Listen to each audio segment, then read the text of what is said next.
Seja muito bem-vinda e muito bem-vindo você que está aqui hoje no Traz o Brilho Podcast. Hoje nós vamos trazer uma conversa iluminada e cheia de autenticidade. Vamos mergulhar no universo fascinante e cheio de transformações da mulher. Afinal, a vida feminina é como uma lua, cheia de fases, surpresas e encanto. E para nos guiar por essa jornada, trouxemos uma especialista que entende como ninguém as fases que todas nós vivemos. Ela entende mesmo.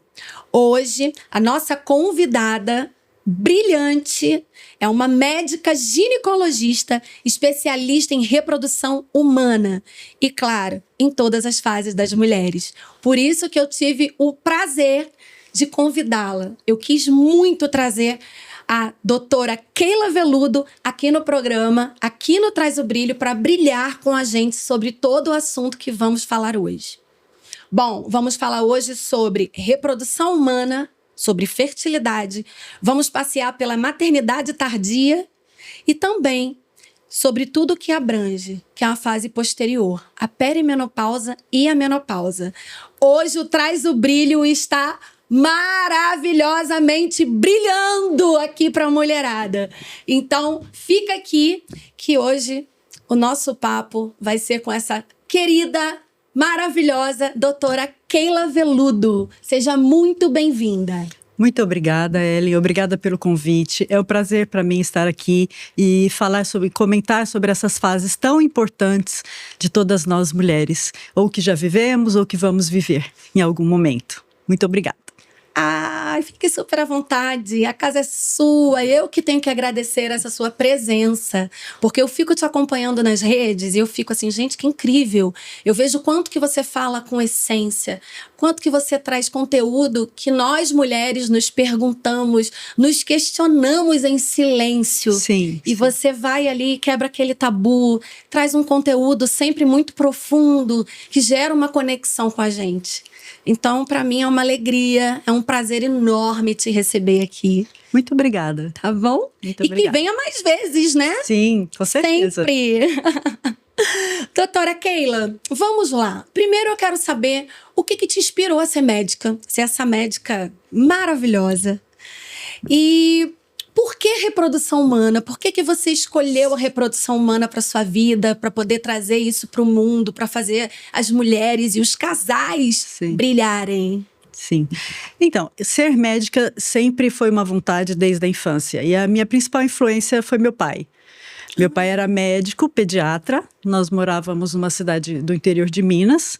E isso me possibilitou vivenciar muito a rotina dele. Então, eu e meus irmãos, nós frequentávamos muito o consultório, né? Então, desde pequenos eu já brincava de médica, de auscultar, de pesar, de medir, do consultório enquanto ele passava uma visita ou quando ele ia no berçário. Então, eu desde pequena já vivenciei. Eu nunca tive dúvidas que eu queria ser médica. Nossa. Eu só direcionei depois com estudos, com o apoio da minha mãe, que sempre foi muito exigente com estudos, que me mandou para fora para estudar, para fazer um cursinho legal. Então, eu nunca tive dúvidas em relação a ser médica, né? E aí, já na faculdade, a minha facilidade com a ginecologia e obstetrícia já foi desde o começo. Então, desde a área básica, eu entendia bem a ginecologia, a anatomia feminina, eu me interessava por essa parte.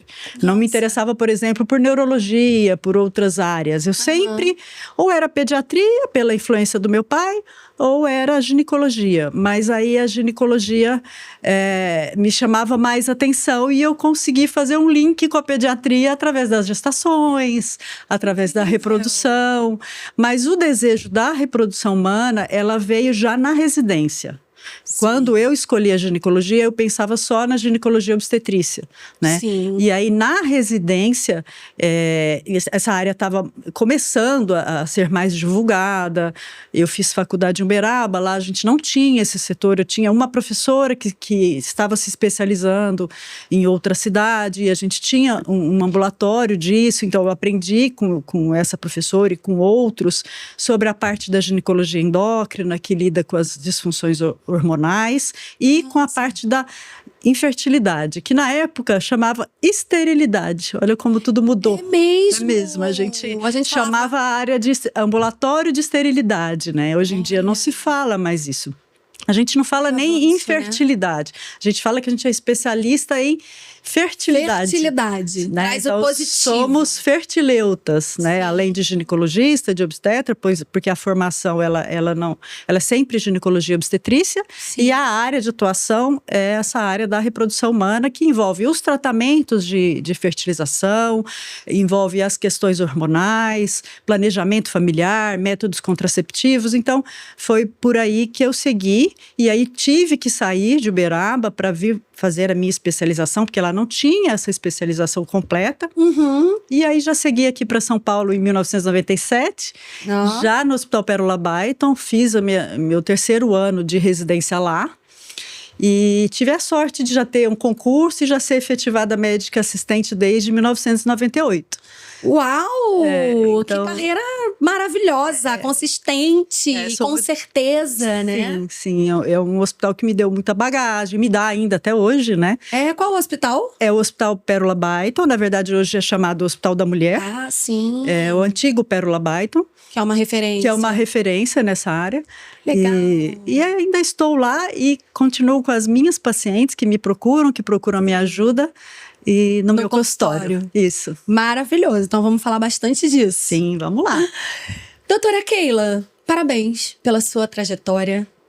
Já tem o quê? Quantos anos de medicina? 30 anos. 30 anos! 30 que maravilhosa! Anos, me formei nova, tá? Mas são novinha, 30 anos. Novinha, ainda tá jovem, por sinal. Maravilhosa, linda.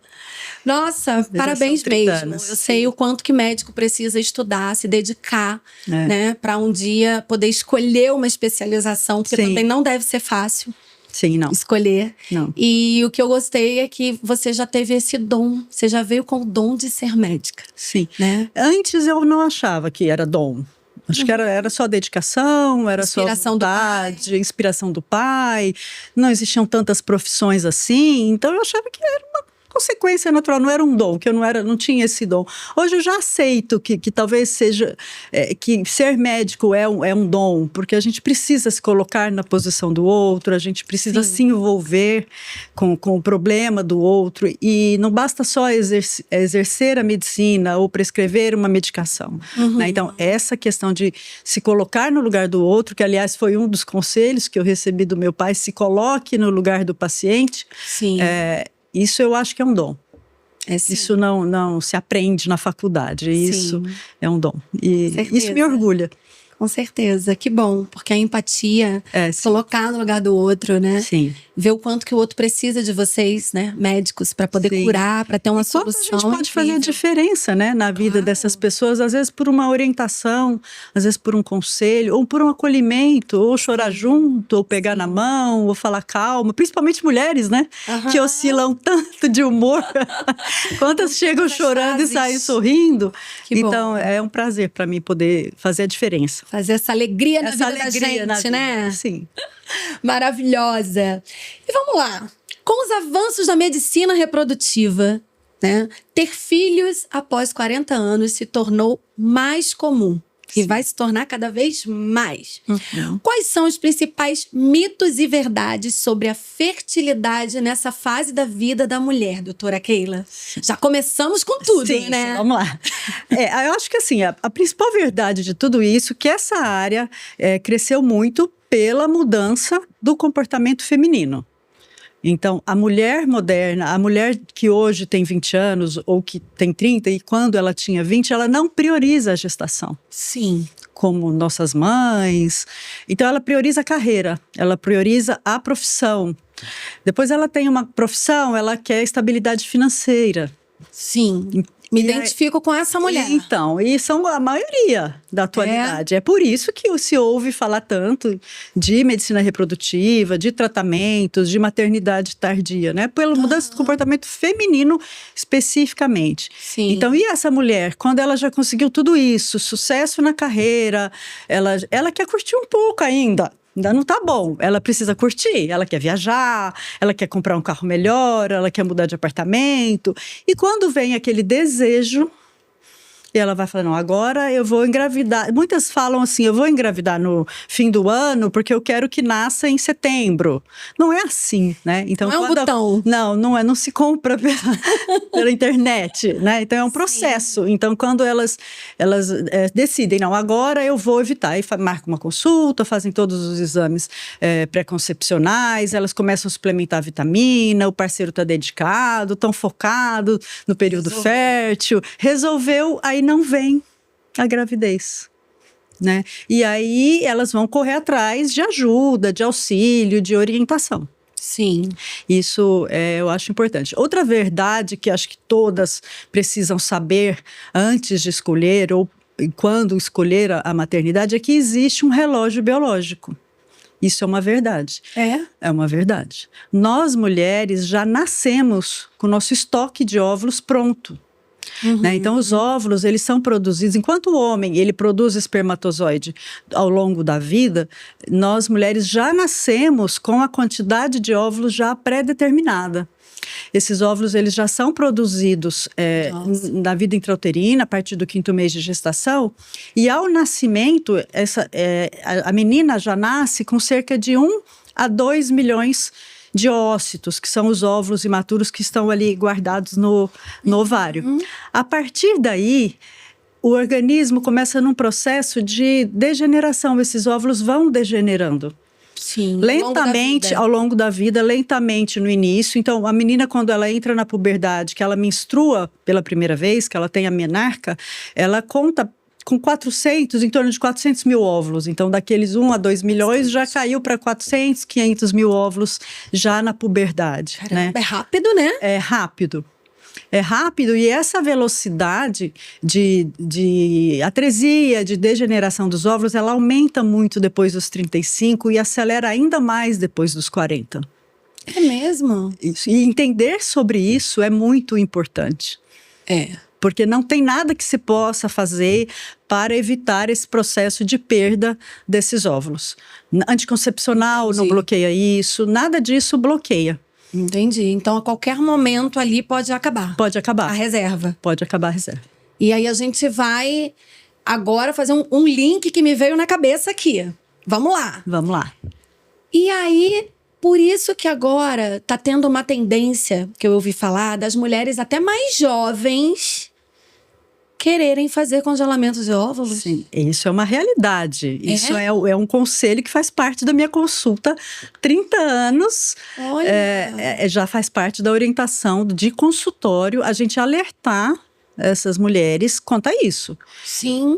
As mulheres que têm mais de 40, 45 anos hoje, elas não tiveram essas possibilidades quando elas tinham os 30, porque o processo de congelamento não era tão acessível, as técnicas não eram tão boas, né? Então, hoje, com as técnicas de congelamento, que é uma técnica conhecida como vitrificação de óvulos, ela permite que a mulher guarde seus óvulos. E essa é a única maneira de você preservar esses ócitos jovens.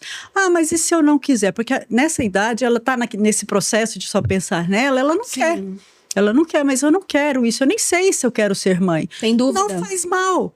Mesmo sem namorado. Mesmo, principalmente sem namorado. Ninguém. Porque Elas de repente... E assim, às vezes eles estão casados, mas mesmo os casais estáveis, que já estão casados há um tempo, não querem ser pais. Naquele momento. Né? E por que já pensar nisso a partir dos 30 anos? Porque primeiro que a qualidade do óvulo também tem uma interferência em relação com a idade. Ela piora, a qualidade do óvulo também piora, né, com o processo de envelhecimento. E outra porque é um processo que às vezes você não vai ter uma boa resposta, você precisa fazer mais de um ciclo para guardar, né? E se você desistir, você descarta, são células suas, você não precisa de autorização de ninguém, você não está descartando embriões, bebês, você está descartando células suas que vão ser descongeladas e vão degenerar, assim como elas degeneram no nosso corpo. Nossa, isso é importante falar, Isso né? é Esse muito, sentimento. porque isso aumenta muito a chance de sucesso. Se Sim. você engravidar espontâneo, melhor ainda. Mas se você não engravidar espontaneamente, com 41, 42 anos, enquanto as taxas de sucesso são em torno de 15, 20%, depois dos 40, né, você tem óvulos de 30 a 35 anos, que a taxa de sucesso é em torno de 50, 60% por tentativa. Verdade. Então, é importante, sim. Elas têm pensado, aceitado mais essa ideia, está sendo mais divulgado, Bom. mas sim, é a realidade atual. Que bom. E qual o maior mito sobre... Que é um processo fácil. Então, essa mulher bem-sucedida, essa mulher maravilhosa, ela acha que ela vai conseguir. Igual ela já conseguiu tudo que ela quis naquele momento. Por que ela não vai conseguir engravidar? Ela é saudável. Ela faz os exames periódicos, ela se cuida, ela treina, ela suplementa. Isso é ótimo, isso melhora a qualidade. Isso Ajuda sim, muito. continuem fazendo isso, né? Isso melhora a qualidade dos óvulos, mas não interfere na quantidade. E quando você passar por esse processo, não é um processo fácil. Talvez você não consiga. E mesmo se conseguir, às custas de algum sofrimento, de expectativas, Demais. de resultados negativos, abala às vezes o relacionamento do casal. Quantos casais que não estavam tão bem assim, era a gota d'água para uma separação, né? Então, não é um processo fácil. Esse, no meu ponto de vista, é o maior mito. Não, eu deixo para pensar depois. Ok. Eu pago. A medicina está tão avançada que eu vou conseguir. Sim, a medicina está avançada, sim. Mas em relação à quantidade de óvulos, né, a gente não tem o que fazer. Se acabar, acabou. Alguns fatores que influenciam é a hereditariedade. Então, mães que pararam de menstruar mais tarde, as filhas têm uma tendência de menstruar até mais tarde também. Sim. Mas existe essa degeneração e a qualquer momento...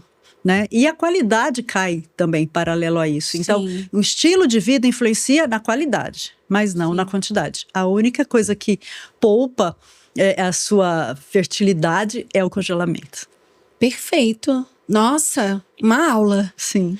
Eu já pensei em congelar. Depois eu bati um papo aí com Deus e falei, não vou. Se for de ser mãe nessa vida, vai ser na fluidez da vida. E depois acabou que eu dei uma desistida. Então, ainda tem um certo... Não digo que é o seu caso, mas existe um certo preconceito contra isso, né? Essa coisa de que ser mãe é merecimento. Sim. Ser mãe, se tiver que ser, vai ser. Se Deus quiser, vai acontecer. Sim. Não é bem isso, né? Por que a gente previne outras coisas e a gente não pode prevenir uma infertilidade? É verdade. Cuidar independente dessa decisão. Independente dessa decisão. Garantir. Sim. Né? Porque aí lá na frente, se bater aqui na cabeça que quer, já tá garantido e tá congelado. E o ideal é congelar antes dos 35. Mas a qualquer momento ela pode congelar. Por exemplo, se ela tiver 38, 37, ela pode congelar. Sim. Né? É o que ela tem. Ela decidiu agora, é o que ela tem. Vamos lá, vamos avaliar a sua reserva, vamos melhorar a sua qualidade de vida, seu estilo de vida, vamos suplementar e vamos partir para congelamento, sim. Mas... depois dos 40 anos, aí já fica mais difícil esse processo, né? Muito bom. Não responde tão bem, nem todos os óvulos são aproveitados, conseguem fertilizar mesmo in vitro. Então, se o óvulo tem uma qualidade ruim, não fertiliza mesmo in vitro. Entendi. Nossa. Então, eu estava nessa fase. Com 37, eu resolvi congelar. Depois eu desisti. Então, uma mulher como eu hoje, com 43 anos, se de repente...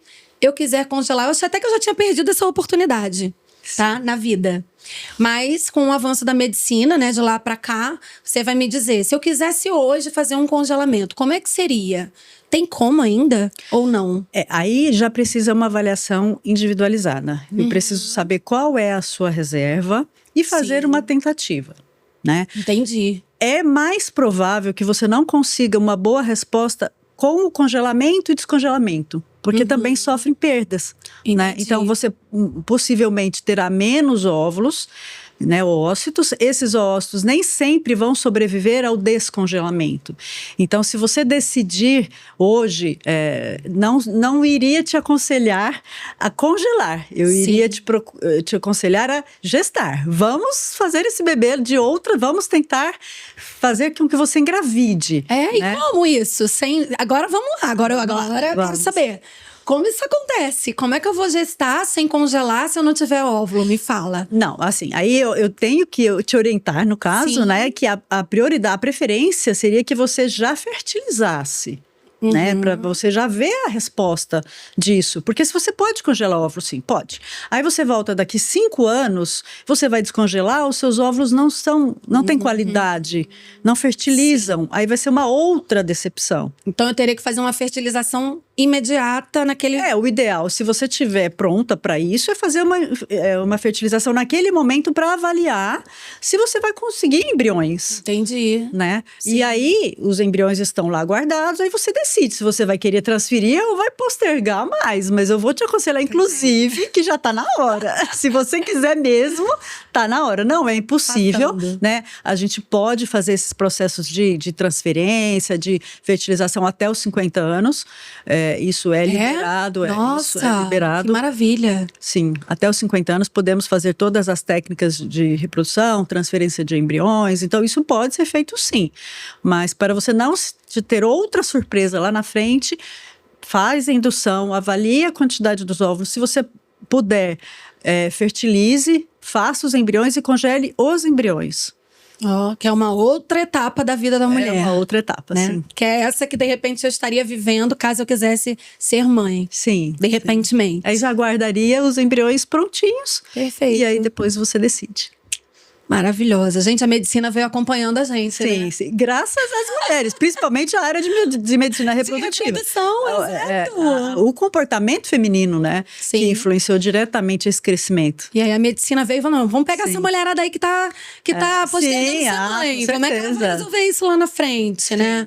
Eu, por exemplo, eu priorizei completamente a minha vida, a minha independência financeira, a minha carreira, tudo isso pela maternidade. Depois eu achei que queria, depois eu falei, não quero mesmo, né? A minha mãe dizia que quem gosta muito de liberdade tem que pensar muito antes de ser mãe. Mas não tem idade, hoje tem outras possibilidades. Vamos lá. Né? Exatamente. Bom saber que tem essa saída, né? Tem. Eu não sabia, por exemplo. Tem. Como, por exemplo, adoção de óvulos. Sim. Esses dias eu ouvi falar que uma amiga minha fez essa doação. Sim. Fala um pouco sobre isso. Se fosse num caso de uma mulher hoje que gostaria de ser mãe. Sim. Traz essa novidade. Então, uma mulher madura, 40 a mais, que decide ser mãe e não está conseguindo espontaneamente. Então, ela quer fazer uma fertilização in vitro. Primeiro, nós precisamos avaliar a reserva ovariana dela. Então, existem exames para isso, né? Exame que detecta a quantidade. Então, se ela tiver uma reserva razoável, podemos tentar, sim,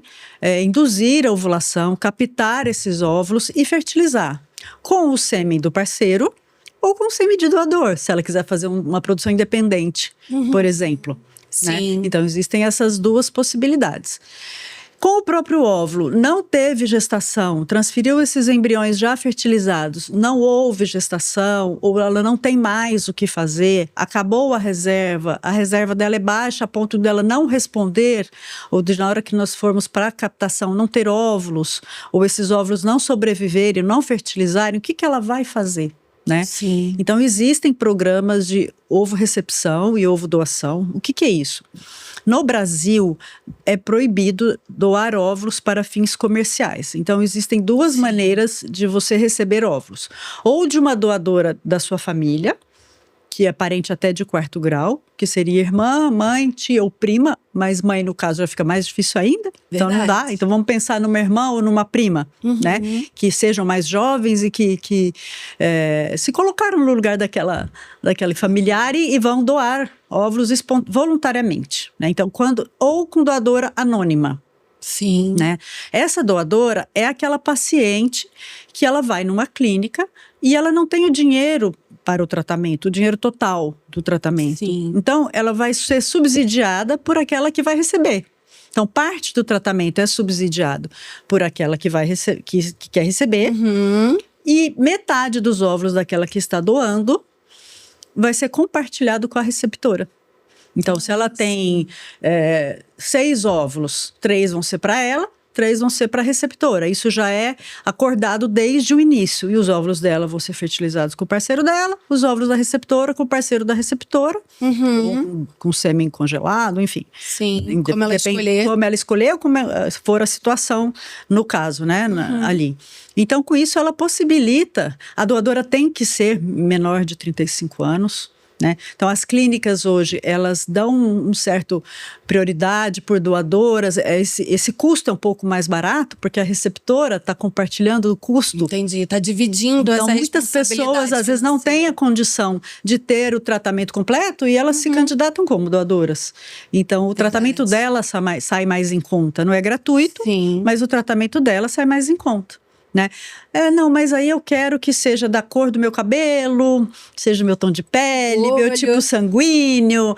Aí a opção é o banco de óvulos. Né? A maioria dos bancos de óvulos, eles são no exterior, aí temos na Argentina, temos na Europa. Aí sim, aí ela pode entrar no cadastro do banco. Isso tudo é muito ético, não é uma coisa que todas as pessoas de uma clínica têm acesso.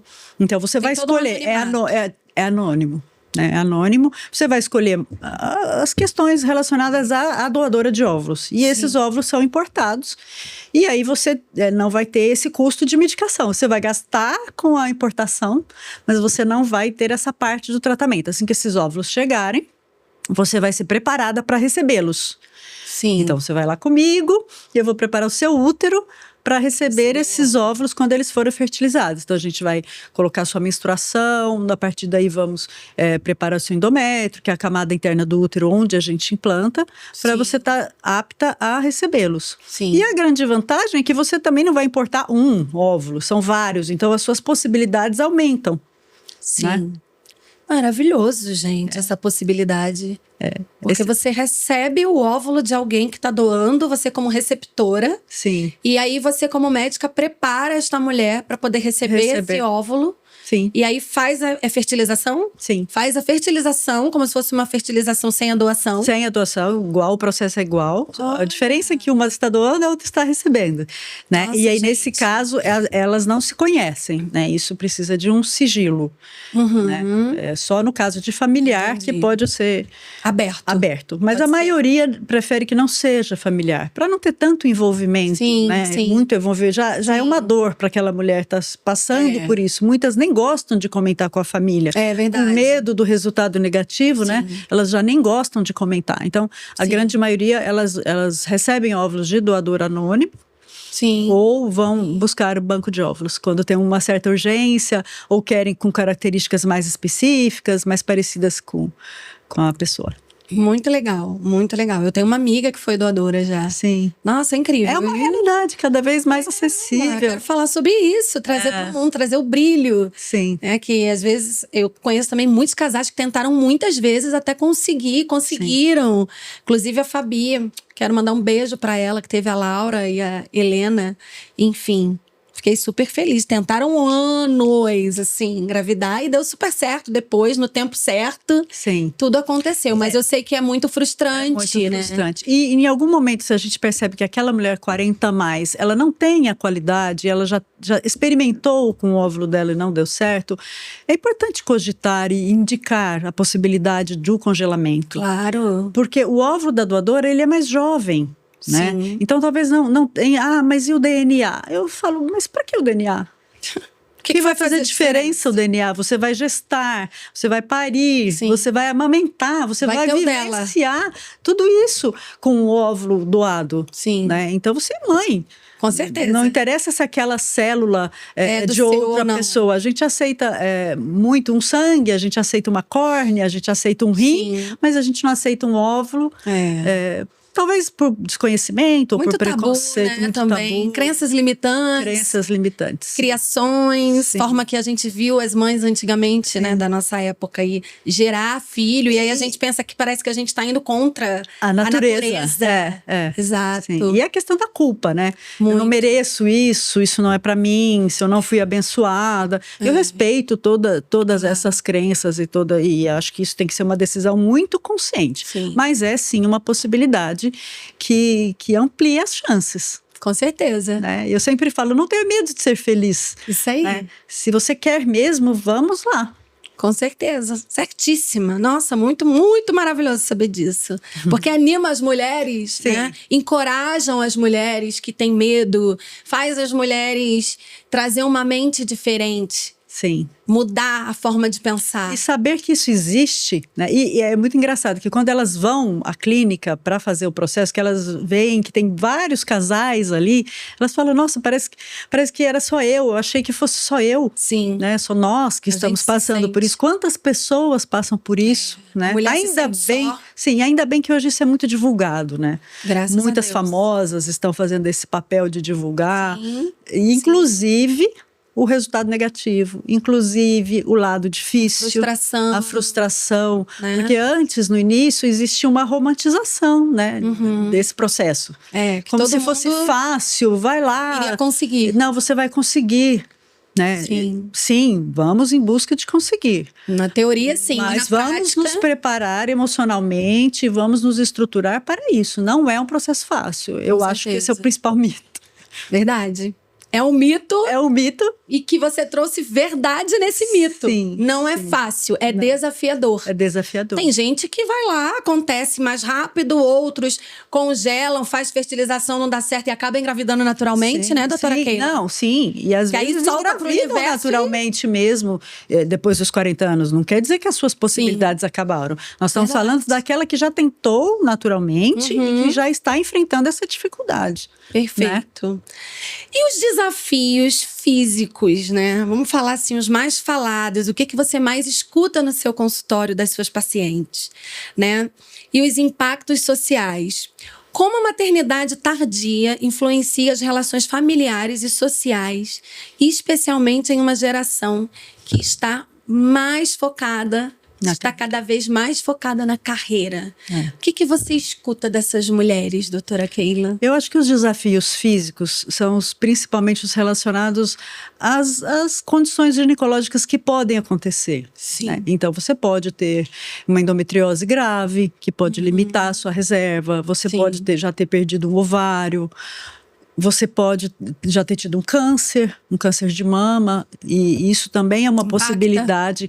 Congelar óvulos antes de começar o tratamento de qualquer tipo de câncer ginecológico, isso é uma possibilidade. Então, as limitações físicas, além da baixa reserva, são as condições relacionadas à reprodução.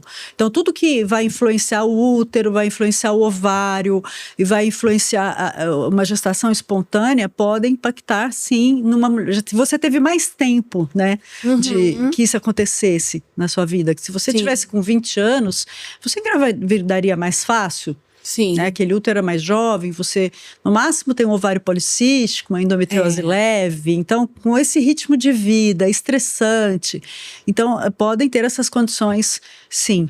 Né? E as questões emocionais relacionadas ao estresse, né? A expectativa, a frustração, a ansiedade, aquela questão de achar assim, estou velha, a culpa é minha.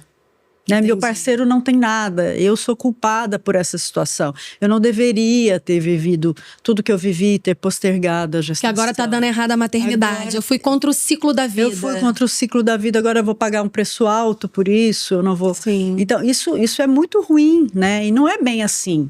Existem possibilidades, mas é sempre a frustração e a culpa, é o que mais a gente vê. Eu imagino. Né? Mesmo com pessoas que já tiveram filhos, né? Porque hoje a mulher madura que procura gestar ou que procura uma técnica de reprodução assistida, ela tem alguns cenários, né? Ou é aquela mulher que nunca quis mesmo ser mãe antes. Então, ela fez tudo que ela quis, ela fez pós-graduação, ela foi promovida, ela trocou de apartamento. Realizou os sonhos materiais. Todos os sonhos, e aí depois ela falou, eu já realizei tudo, eu agora quero ter mãe, quero ter filho. Né? Casado ou não, eu quero ter filho. Sim. E aí acha que vai engravidar e sabe até o mês que vai nascer. E aí quando vê, não vem. Acha então, que a gente comanda. Tem essa mulher. Tem aquela mulher que teve esse desejo antes, igual você comentou. Então ela teve esse desejo antes, mas por algum motivo, ou porque ela se separou, ou porque as condições financeiras mudaram, ela postergou, ela não teve uma oportunidade, ela não teve um parceiro bacana, mas ela tinha essa vontade. Sim. Mas ela não pôde. antes, por Entendi. algum motivo. Verdade. Né? Então, aí agora ela tá lá. E assim, uma coisa que eu tenho visto atualmente é casais que já têm filhos e querem o segundo filho. Olha, Ou porque tiveram filhos muito jovens e não curtiram a tudo maternidade isso. agora querem E curtir. agora tem. Ou estão em outro relacionamento, né? Então, Aham, mulheres estão que no casaram de segundo. novo e já têm filhos, às vezes os filhos já estão grandes, já estão independentes, não demandam tanta atenção. Ela tem uma estrutura financeira para um novo filho, né? Sim, E quer viver plenamente viver a maternidade plenamente com quem está amando naquele momento. E às vezes até com o mesmo parceiro, de uma nova forma, Sim. né, vivenciar. Sim. E aí a gente tem uma mudança nos impactos sociais, assim, a gente tem casais 40 a mais frequentando berçários, festinhas infantis. Olha, que mudança, que transformação. Famílias menores, né, Sim. quando é o primeiro filho, então são famílias menores, um grande número de filhos únicos, mas isso eu já acho que é uma tendência atual, independente da idade da maternidade. Sim. Então, eles estão frequentando, eles estão viajando para Disney, ou eles estão curtindo os filhos bebês. Coisa que eu já vivenciei filhos na adolescência, né? No ensino médio, depois dos 40. Então, essa mudança está cada vez mais comum. E eu acho que o impacto é positivo, porque a grande maioria que fez essa decisão, ela tem uma rede de apoio mais estruturada. Porque foi pensado. Porque foi pensado. Ela não pode contar tanto mais com as avós, porque as avós já são idosas.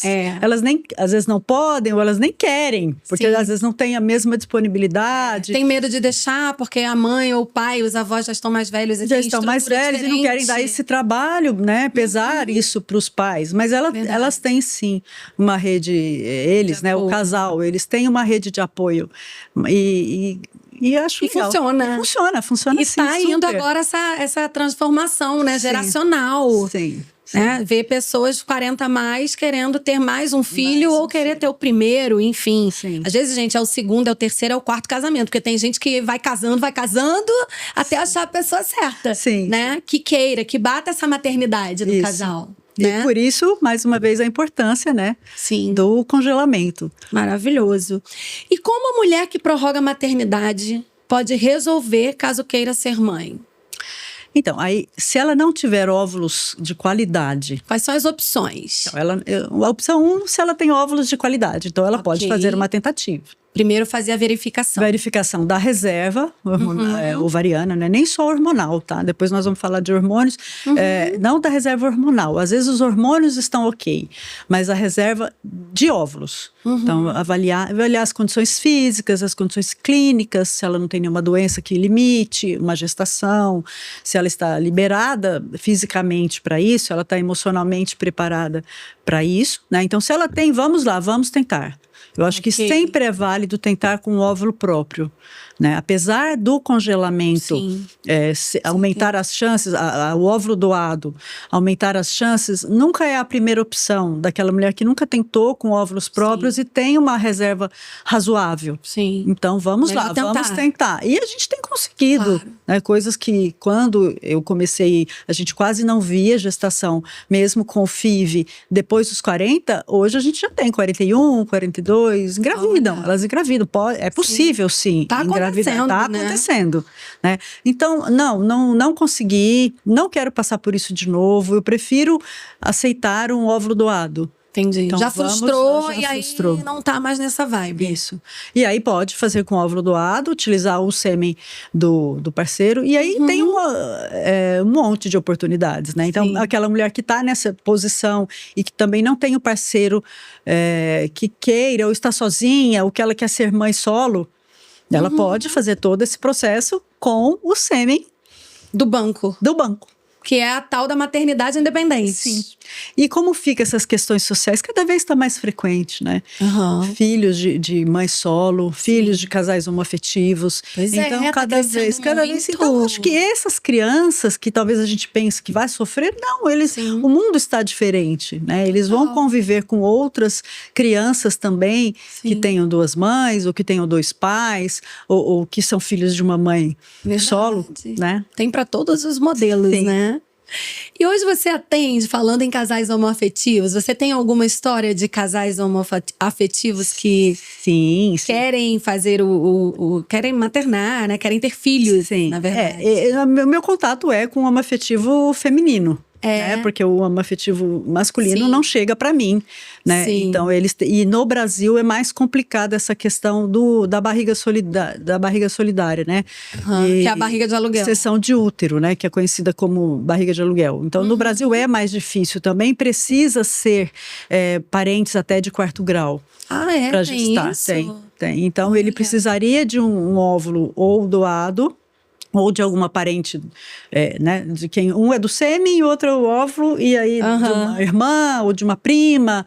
Então, não tem problema ser próximo. Não, a mesma regra. Tinha essas coisas de primos darem errado. Não, mas quem vai ser a doadora do óvulo não vai ser fertilizado com o sêmen daquele parente.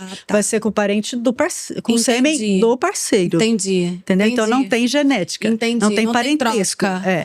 No caso dos casais homossexuais masculinos. Sim. Né? Aí, no caso do homoafetivo feminino, como que funciona? A técnica é chamada de roupa, que é a recepção de óvulos da parceira. Então, a gente vai avaliar primeiro quem quer gestar, porque tem que respeitar o desejo de quem é a mulher quer que vai querer gestar. Né? Algumas vezes a gente tem que mudar aí o cronograma, porque quem vai gestar não é quem vai doar. Né? Normalmente o desejo é de gestar de um filho da parceira, por exemplo. Então, uma doa, a outra recebe. Então, às vezes, aquela que quer receber, ela tem uma reserva ovariana melhor para doar. Entendi. Do que a outra que está doando. Então, precisa ser pontuado tudo isso, mas na maioria das vezes dá certo. Né? Então, a doadora, ela faz esse processo de fertilização, de indução da ovulação, de captação dos óvulos, é fertilizado com sêmen de banco, né? Pode ser também doador de um parente da outra, pode sim, mas também é um pouco mais complicado da aceitação, né? Sim. A técnica não. Então ela tem a opção de comprar o sêmen do banco de sêmen e vai ser fertilizado e transferido para o útero da parceira. Né? Então, esse útero vai ser preparado depois para receber os embriões.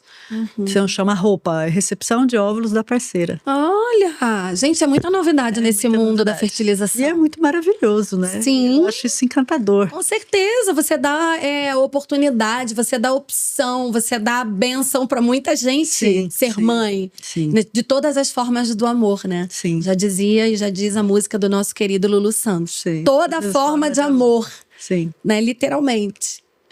Então, ai, gente, que papo gostoso. É tanta curiosidade, é tanta coisa para falar, né? E eu adoro falar sobre isso. Você dá aula máxima, meu Deus. Agora vamos falar sobre... Vamos passar de fase. Vamos passar de fases, os ciclos. Vou até fazer assim, vou até mudar, porque agora vamos falar de uma fase. A mulher que já maternou, a mulher que já fez fertilização, ou a mulher que ainda não fez, assim como eu, ou que resolveu ser mãe tardiamente, tem solução. Acho que... como eu não foi ainda, ou resolveu não ser, tá tudo certo, né? Existe um ciclo, existe uma fase da gente. Doutora Keila, vou te falar uma coisa. Desafiadora. É a que vem depois. É a que vem... É assim, né? Depois é sempre foi assim, até nos jogos. Do que a outra, né? A fase seguinte é sempre mais difícil, né? É sempre mais difícil. Ou seja, a gente subiu de nível. Sim. Os desafios são maiores agora. Os desafios são maiores agora. Porque tudo já passou, agora a gente vai para um próximo nível, uma próxima fase, um próximo ciclo da mulher. Sim. E você vai me falar muito bem sobre isso, que é uma coisa, assim, que está sendo muito falada. Eu não sabia nem que existia, gente. Eu sabia que existia a menopausa. Agora, a perimenopausa. Sim. Meu Deus, o que é a perimenopausa? Porque menopausa a gente escuta falar sempre, sim, né? A gente cresce ouvindo as mães, as avós e tudo mais. Mas muitas mulheres relatam sentir um verdadeiro turbilhão de emoções. Existe algum padrão emocional comum nessa fase? Ou cada mulher vive essa transição de uma forma única? Fala pra mim o que é primeiro a tal da perimenopausa. Antes de falar sobre perimenopausa, eu vou explicar que menopausa significa última menstruação. Sim. Então, é comum a gente falar, às vezes até eu mesmo falo, estou na menopausa. Né? De fato, estou na menopausa, mas a menopausa, essa expressão não seria do ponto de vista médico correto, Sim. apesar de ser popular, porque a menopausa é a menstruação. Seria correto falar, eu tive minha menopausa. Mas entendi. Eu não estou na menopausa. Eu não estou na menopausa. Na verdade, eu estou na peri. Ou na peri ou na pós-menopausa. Que é quando termina a última menstruação da mulher. Como que eu vou fazer esse diagnóstico? Né? 1 ano sem menstruação. Né? Existem outros critérios laboratoriais, mas às vezes os critérios laboratoriais já estão alterados e a mulher já parou de menstruar há mais de 1 ano. Então, ela já está menopausada. Entendi. Ela já teve a menopausa. Né? Então, o que acontece é que, além daquele processo de perda de qualidade dos óvulos, os hormônios também começam a cair. E essa queda ou essa oscilação hormonal, ela gera esse turbilhão de emoções. Entendi. Né? Então, uma deficiência hormonal pode gerar também. Sim, que na verdade não é uma deficiência no sentido de uma doença, uma patologia, uma alteração. É uma deficiência natural. Né? Sim. Então, da mesma maneira que a menina tem aquela explosão de hormônios na adolescência e ela está sentindo um turbilhão de emoções, Sim. quando esses hormônios começam a oscilar para menos, a gente vai sentir tudo de novo. Então, o mais comum é alteração do ciclo menstrual, volta a ter TPM, irritação, sintomas físicos e emocionais perimenstruais, né? Estabilidade emocional. Aquela coisa que quer matar alguém, irritabilidade, quero matar meu marido. Com ansiedade é um problema, né? Junta com ansiedade e sono de pouca qualidade ou insônia. Insônia constante. Né? E aí sim, existem pessoas que vivenciam de maneira diferente, depende do que está acontecendo na vida dela naquele momento, fora a parte ginecológica. Sim. Então, se ela está vivendo um luto, ela vai sofrer, talvez ela vai ficar um pouco mais deprimida. Nossa, muito bom você falar isso. Isso. Porque no luto, né, eu ainda estou atravessando um pouquinho, né? Eu perdi meus pais e foi um impacto muito grande porque foi um período de tempo muito curto. 8 meses de um para o outro. E eu, do nada, dentro desse luto, vivendo, que é uma dor totalmente desconhecida, eu me dei conta que eu estava muito estranha. E eu misturei, assim, eu confundi isso com depressão. Achei que eu estava deprimida. Na verdade, eu estava sem testosterona e sem progesterona. Tô dando meu exemplo, mas acredito que em milhares de mulheres que estão no luto. Então, a sua capacidade de lidar com essa situação é diferente nessa fase, né? Elas falam muito assim, eu não me reconheço, eu não tenho energia para nada. Eu não conseguia nem levantar da cama. Falei, gente, eu devo estar com depressão. Sim, ou estão vivenciando outras situações, ou perdeu o emprego, ou o relacionamento não tá legal. Acabou o casamento, filho, de repente. Ou tá com problemas com os filhos, preocupações, né? Filhos não são nunca problemas, preocupações com os filhos. Então aí essa mulher talvez vai estar ou mais irritada, ou mais depressiva, ou sem energia. Então mas você faz exercício físico? Sim, eu faço, mas eu não quero sair da cama para fazer exercício. É isso, eu vivi muito tá sem isso. energia e ainda está menstruando. E você pede os exames e ainda está dentro do nível aceitável para a idade. Então, esses sintomas, eles vão variar de acordo com o que aquela mulher está vivenciando no momento. Né? Como tudo na vida da gente, depende muito daquilo que você está vivendo, mas os mais comuns são mesmo a perda da qualidade do sono, fogachos, né? Onda de calor, e é um calor de pescoço para cima, é uma crise, né?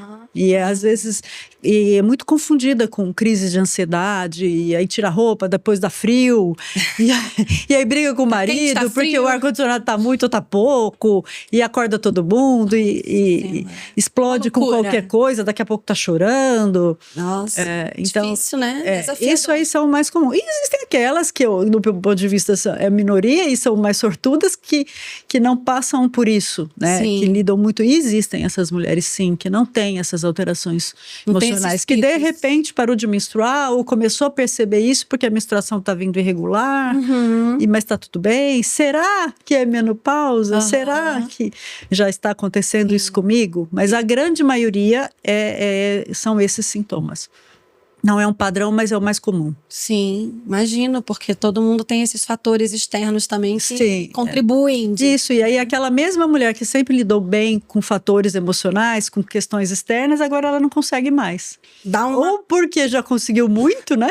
E agora não tem mais energia. Esgotou. Tem um esgotamento e eu da falo vida. sempre, será que não está na hora também de repensar tudo isso, Sim. né? De buscar também uma Sim. terapia, ou de deixar cada coisa no seu lugar e vivenciar o seu momento agora e saber que você não precisa dar conta de tudo. Verdade. Que agora você está sentindo isso, e às vezes elas falam e eu começo a rir, porque eu me identifico. Claro. E eu peço até desculpas, eu falo, me desculpa de eu estar rindo, porque eu estou te entendendo. É isso que você falou, é verdade, é real. Eu vivo esse momento, eu já passei por isso. Sim. Enfim, você conhece pacientes com esse diagnóstico, né? Sim. Beleza. Com tantas informações circulando sobre reposição hormonal, doutora Keila, como uma mulher pode tomar decisões conscientes sobre os tratamentos? Por que eu estou perguntando? Eu tive que fazer, né? Eu fiz 2 implantes, um atrás do outro, devido a esse problema hormonal que eu tive. Sim. Né? Já tem 2 anos.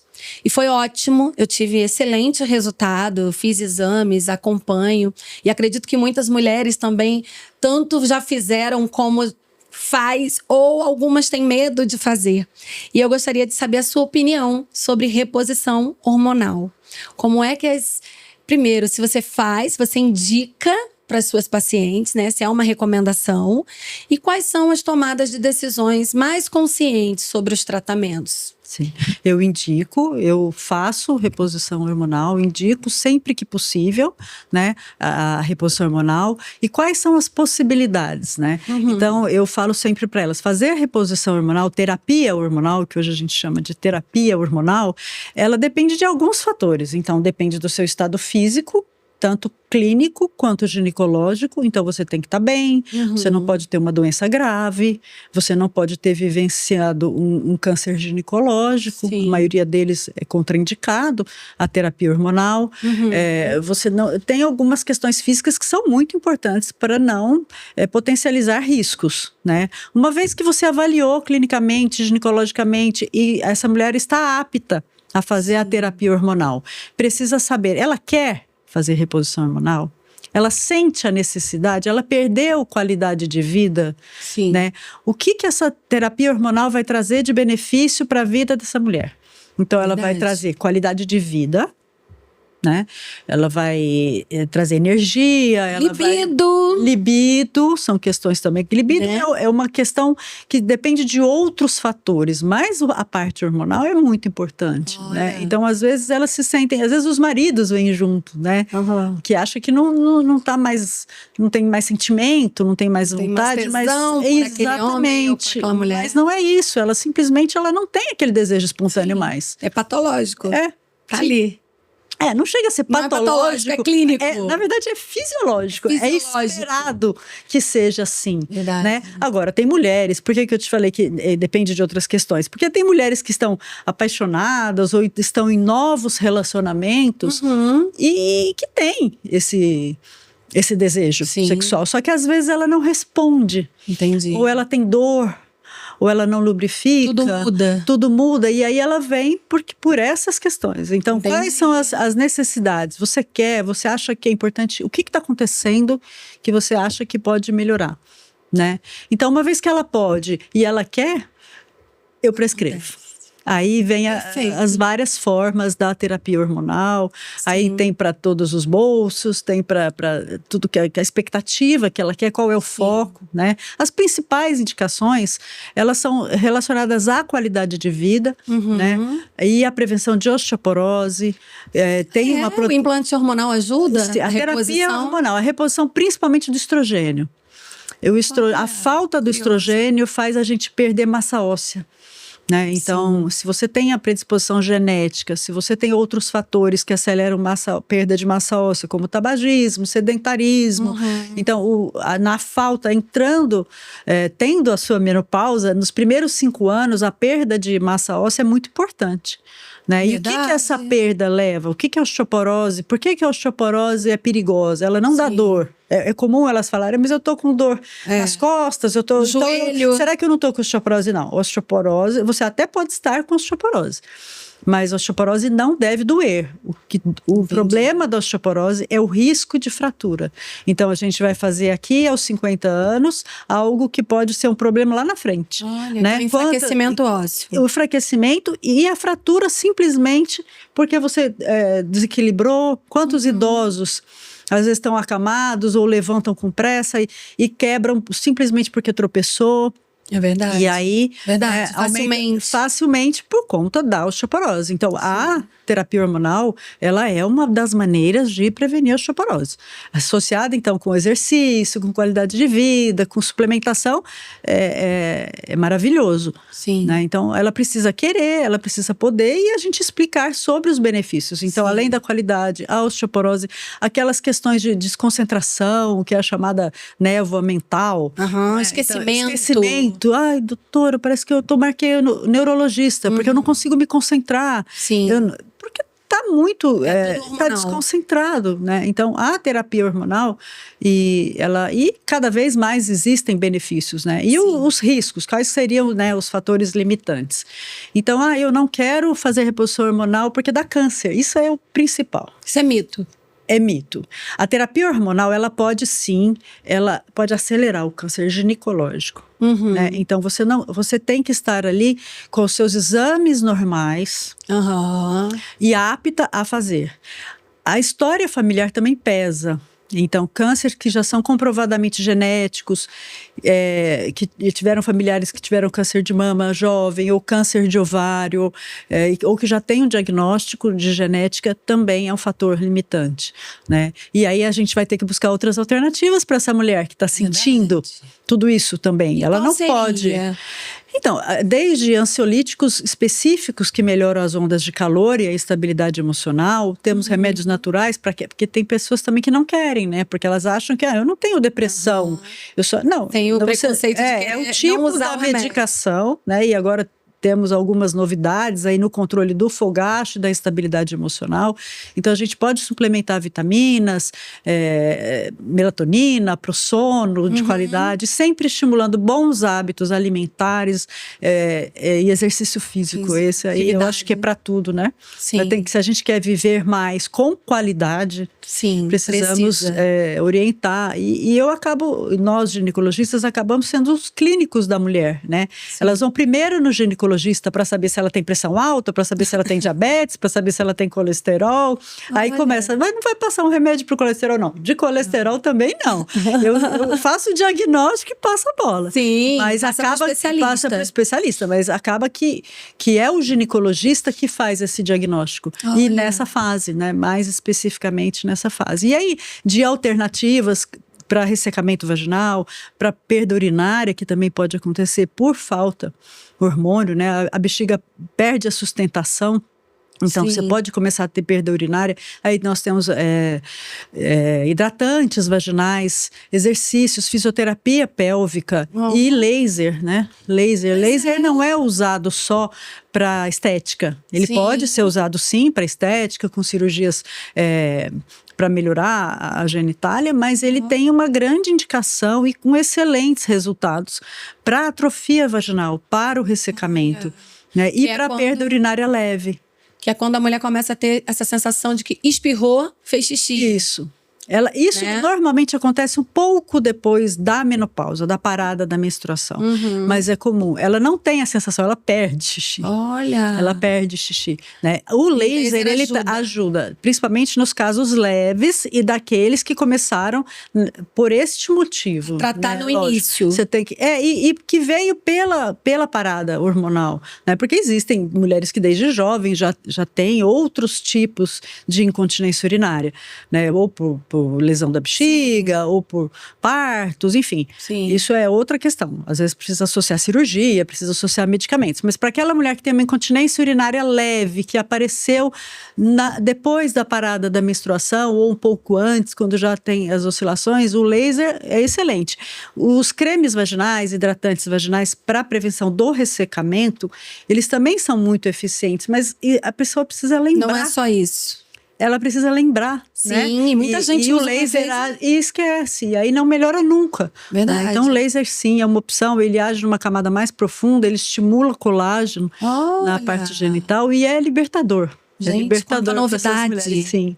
Eficaz, né? Sim. Maravilhosa. E quais são as perguntas mais importantes que as mulheres devem fazer a vocês? A você, ginecologista.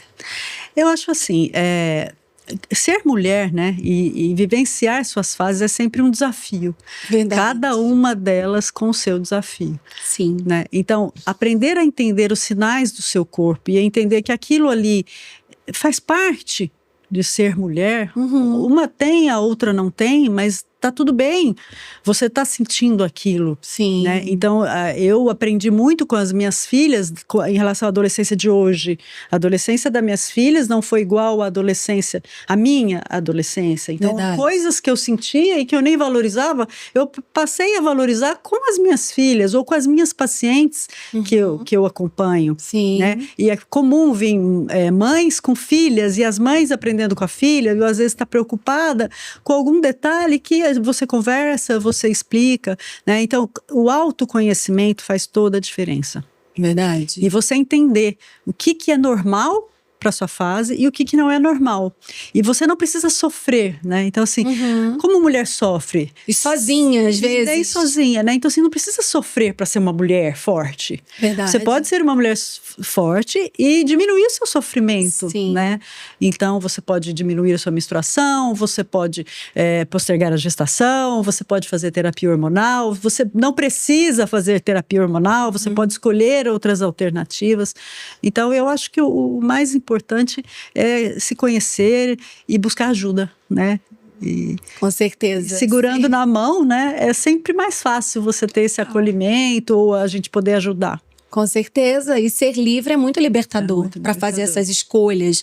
Tem mulheres que não querem menstruar, vai lá, fala com a médica. Então tá, existe uma saída. Tá Sim. tudo certo. Você não tem que se punir, não tem que se culpar porque você não quer ou não consegue, né? Muitas mulheres têm dores, têm cólicas, sofrem, têm TPM e não quer. E não quer. E tá tudo muitas bem. gostam de menstruar. E tem outras gostam de menstruar porque elas sentem que desincham. Sim. Então respeitar a necessidade, né? E existe, lógico, o meu papel de médica, que em alguns momentos eu preciso agir. Então você pode até querer menstruar, mas você precisa ficar 6 meses sem menstruar porque você tem uma anemia. Sim. Ou porque você vai fazer alguma outra coisa. Então tem que ter esse papel também. Não dá para fazer o que ela quer só. Eu preciso ter esse papel de saber as possibilidades reais. Sim, e quais são as necessidades. Olha, você precisa. Eu não quero fazer mamografia porque dói, eu quero fazer ultrassom. Você vai fazer ultrassom, mas eu vou te pedir a mamografia. Sim. E a mamografia é importante por isso, por isso. E tem assim outro vai. Por quê, né? Tem outro motivo. Tem outro motivo. Você exatamente. Então tem que explicar. Né, para ela isso, porque aí ela vai deixar de fazer um exame importante porque você não explicou a importância, então ela achou que era a mesma coisa. Então esse papel da gente orientar é importante. Por isso que vocês existem, para poder dar uma direção, né, pra gente, que às vezes a gente tem ideias, né, gente, cabeça de mulher só Deus sabe. Isso. Passa tudo, e às vezes a gente acha que não passa de mágica, as coisas vão acontecer. E as informações médicas, elas não são fáceis, né, então essa questão da rede social é muito legal, né? Mas às vezes a interpretação é errônea por parte daquela que está ouvindo. Propaganda, né? E a pessoa, ela ouve e ela entende que é a mesma coisa, ou que ela não precisa, ou que o hormônio dá câncer. Sim. Né? E aí você tem que explicar, avaliar os riscos. E sempre em relação à terapia hormonal, individualizar. Individualizar o tratamento, aquela mulher. Cada uma é uma. E o que nós combinarmos vai ser até quando? Até a próxima consulta. Legal. Né? Então, na próxima consulta, nós vamos ver se você vai continuar. Nós vamos ver o que mudou. Entendi. O que aconteceu daquele tratamento até aquele momento. Ou você vai voltar em 6 meses, ou não, tudo bem, já está tudo adaptado, pode vir daqui 1 ano. Eu não consigo vir, não consegui vir. O ideal é o quê? 6 meses? Eu normalmente o início 6 meses para reavaliação do tratamento, né? No caso da terapia hormonal, para preventivo anual. Sim. Para exames preventivos, Pelo menos uma vez no ano. Uma vez no ano. Então, para exames de rotina, mamografia, ultrassom, a não ser que o exame anterior tenha dado alguma alteração que você quer acompanhar, aí é diferente, né? Então, aí você precisa 6 meses ou às vezes até menos. Mas uma paciente que está tudo bem, ela sem sintomas, ela volta em 1 ano. Na maioria das vezes. Sim. Gente, não deixa de procurar sua ginecologista, sua médica, seu médico, para poder fazer preventivos anualmente, para poder acompanhar algum tipo de diagnóstico que você tenha, né, doutora Keila? Sim. Porque às vezes a gente vai confiando pro universo e vai deixando passar. E faz toda a diferença, né? O diagnóstico precoce das alterações ginecológicas, das doenças ginecológicas, faz toda a diferença. E a grande maioria delas, elas podem ser tratadas precocemente e algumas até evitadas. Sim, e quanto antes, melhor. Quanto antes, melhor. Né? Às vezes a gente tem medo de ir, não é legal, né? Verdade. Eu acho dentista pior que ginecologista.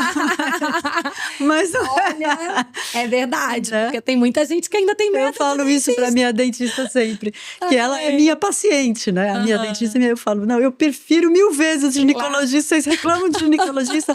Não reclamem, precisamos ir ao ginecologista. Verdade, né? Verdade, com toda razão. Sim. Ai, gente, agora que tá acabando esse papo maravilhoso. Voou. Terão outras oportunidades. Ai, obrigada, viu? Olha que delícia. É sempre muito bom conversar com você. Vamos lá. Ai, eu que agradeço. Eu tô aqui assim, ai, gente, quanta coisa, quanta novidade, quantas descobertas, quanta inovação pro nosso mundo de mulheres. Sim. Né? Então eu fico muito feliz em saber, né? Em saber até que se uma mulher hoje quiser ter filho, olha quanta coisa. Sim. Tem saída, tem. Né? Tem solução. Não sofra sozinha, não se sinta sozinha.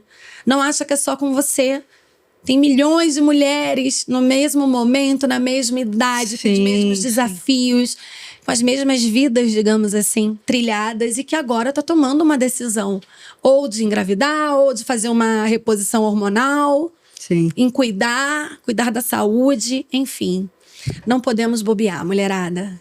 Não é verdade? Sim. Para fechar, se você pudesse dar um conselho para cada mulher em cada fase da sua vida, desde a adolescência até a menopausa, sobre autocuidado e aceitação, qual seria o seu principal conselho?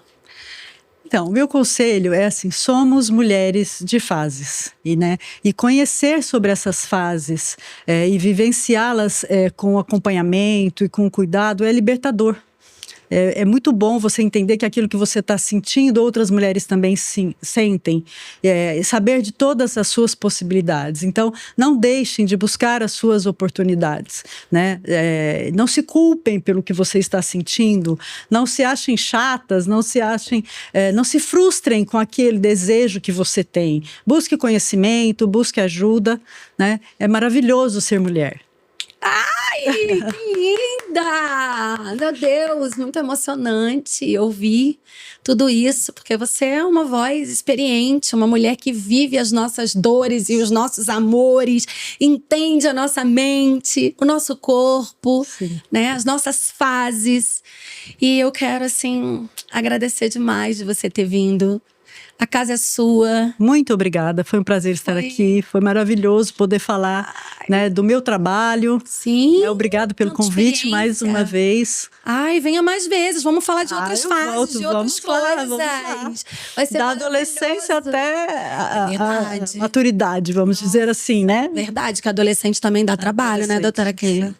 E mulher, então... Eu adoro adolescente. Eu adoro adolescente. Isso você tem filhas adolescentes? Não mais, né? Elas já são adultas, mas eu já vivenciei isso. Já viveu. E eu lembro, eu tive uma adolescência com muita timidez, né? Com muitas inseguranças. Olha. Não do ponto de vista ginecológico. Sim. Então, eu sou de uma geração que a gente não conversava com as mães, não, né? Verdade. Imagina que você ia no ginecologista sozinha. Nossa. Ou sua mãe ia com... Se fosse, era pra ver se estava tudo bem ali, né?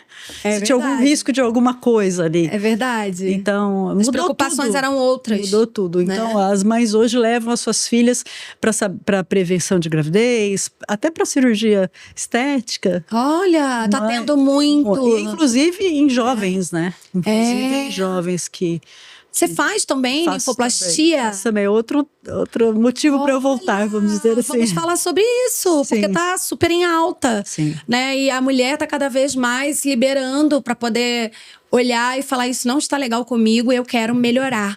Gente, não é pecado a gente querer melhorar algo que nos incomoda, né, doutora Keila? E assim, as possibilidades aumentaram, porque a gente faz isso a laser em pouquíssimo tempo no consultório. Quantos minutos, mais ou menos? Meia hora, 40 minutos. Nossa. Entre o preparo inicial, a anestesia local, toda aquela higienização, né?